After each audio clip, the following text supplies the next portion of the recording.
Class 9th History Chapter 2 Socialism in Europe and the Russian Revolution. Students, we have studied in the previous chapter कि French revolution के बाद कैसे freedom और equality जैसे ideas पूरे Europe में फैलने लगे थे। हमने ये भी पढ़ा था कि फ्रेंच सोसाइटी किस तरह से 3 स्टेट्स में बटे हुए थे, फर्स्ट स्टेट, सेकेंड स्टेट और थर्ड स्टेट। रिवॉल्यूशन के बाद लोगों ने रियलाइज़ किया कि ये जो भी सोशल स्ट्रक्चर है उसको चेंज किया जाए और ये सोसाइटीज़ किस तरीके से चलनी चाहिए, इसको लेकर के लोगों की अलग अलग आइडियाज़ थे और इन आइडियाज़ को हम अलग अलग कैटेगरीज में डिवाइड कर सकते हैं, जैसे कि लिबरल्स, रेडिकल्स और कंजर्वेटिव्स। लिबरल्स वो लोग थे जो सोसाइटी में चेंज लाना चाहते थे। दे वांटेड कि सोसाइटी में हर तरह के रिलीजन्स को सम्मान दिया जाए और सारे धर्म आपस में मिलजुल करके रहें। Liberals did not want any dynastic rulers. Liberals किसी तरह के डायनेस्टिक रूलर्स को नहीं चाहते थे और ये भी नहीं चाहते थे कि इन डायनेस्टिक रूलर्स के पास अनकंट्रोल्ड पावर्स हो। लिबरल्स चाहते थे कि लोगों के राइट्स को प्रोटेक्ट गवर्नमेंट करे और ये गवर्नमेंट रिप्रेजेंटेटिव गवर्नमेंट हो। रिप्रेजेंटेटिव गवर्नमेंट मीन्स जो लोगों के वोट से बनी हो। इट मीन्स कि लिबरल्स एक पार्लियामेंट्री गवर्नमेंट को इस्टेब्लिश करना चाहते थे और ये गवर्नमेंट जो भी लॉज बनाए, जो भी कानून बनाए, उसको एक independent well trained judiciary define करे, डिटरमाइन करे। But liberals were not called democrats because they did not use to follow universal adult franchise. Liberals को डेमोक्रेट्स नहीं कहा जा सकता क्योंकि वो यूनिवर्सल एडल्ट फ्रेंचाइजी पे विश्वास नहीं करते थे और ना ही इसको फॉलो करते थे। लिबरल्स चाहते थे कि राइट टू वोट का अधिकार ये केवल वेल्थी पीपल को मिले जो रिच हो।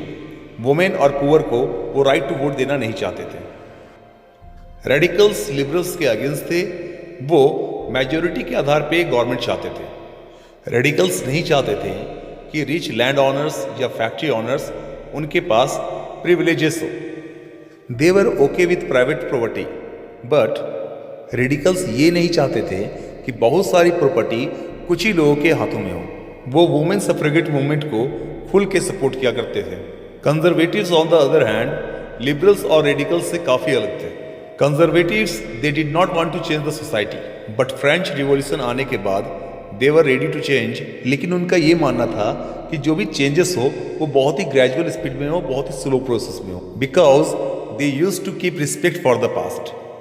इट मीन्स कंजर्वेटिव्स पास्ट का बहुत ही सम्मान किया करते थे, उनकी बहुत ही रिस्पेक्ट किया करते थे। Industrial society and social change, ये जो टाइम था it was full of social and economic change.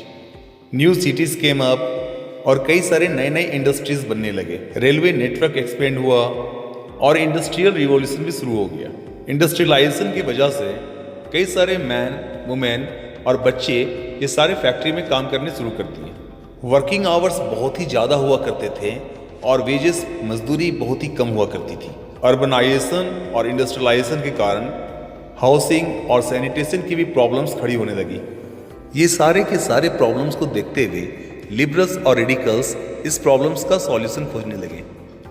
ये लोग चाहते थे कि जो भी इंडस्ट्रियल रिवॉल्यूशन हो रहा है इसका बेनिफिट उन लोगों को देना चाहिए जो लोग काम कर रहे हैं, in the form of better education and healthy economy. ये आइडियाज सुनकर बहुत सारे लोग लिबरल्स और रेडिकल्स से इन्फ्लुएंस्ड हुए, प्रभावित हुए और इसी के साथ बहुत सारी जनता, बहुत सारे लोग लिबरल्स और रेडिकल्स के साथ जाकर जुड़ गए।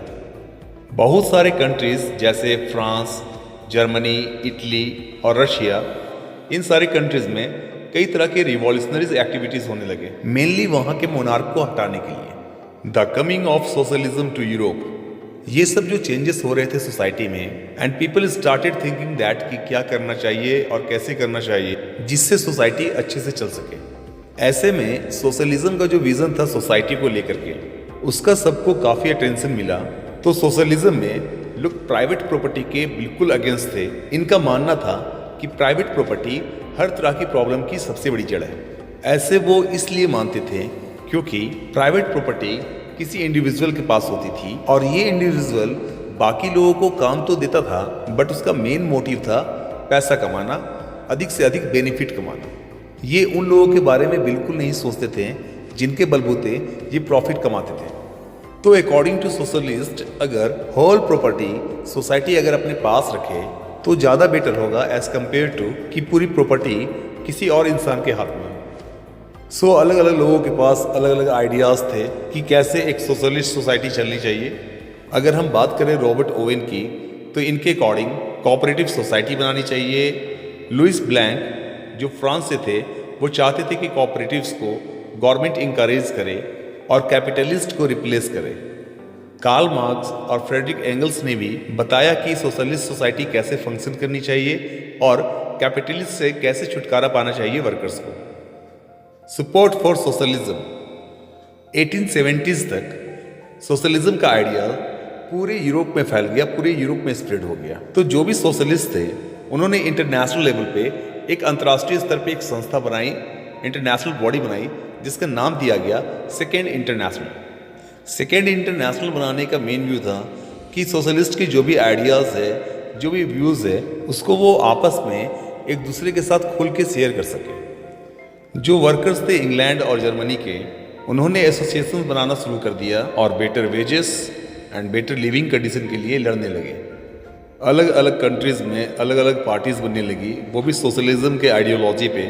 लाइक जर्मनी में सोशल डेमोक्रेटिक पार्टी, ब्रिटेन में लेबर पार्टी, फ्रांस में सोशलिस्ट पार्टी। तो सोशलिज्म का आइडिया इतना पॉपुलर होते हुए भी इनमें से कोई भी जगह सोशलिस्ट की गवर्नमेंट नहीं बन सकी। गवर्नमेंट बनी तो केवल लिबरल्स, रेडिकल्स या फिर कंजर्वेटिव्स की।